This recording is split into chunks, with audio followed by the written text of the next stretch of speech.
A crash is about to happen. Who's at fault? Let's find out. Standard two-lane roundabout. Here's what the DMV says. The right lane is for turning right, or going straight. The left lane is for going straight, turning left, or making a U-turn. Simple. Clear. But watch what happens. Both drivers use the correct lane. Both go straight. Their paths cross. Technically, neither driver was in the wrong lane. Both stayed in the correct lane. So why did they crash?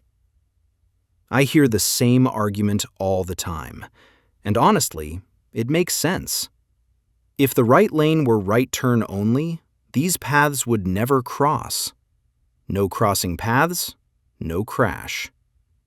Just install the signs, and the problem is solved. Sounds reasonable? Absolutely. It's simple. It's logical. But here's my opinion. Why add more signs when the rule already exists? When entering a roundabout, you must yield to all traffic already inside the roundabout. Not just the lane you're entering. Both lanes.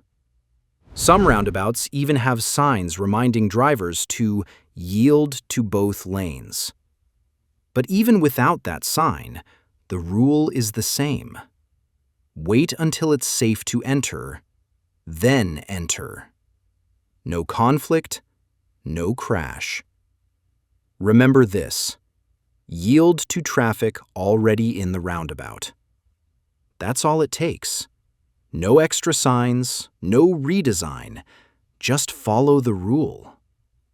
If roundabouts still confuse you, watch this video.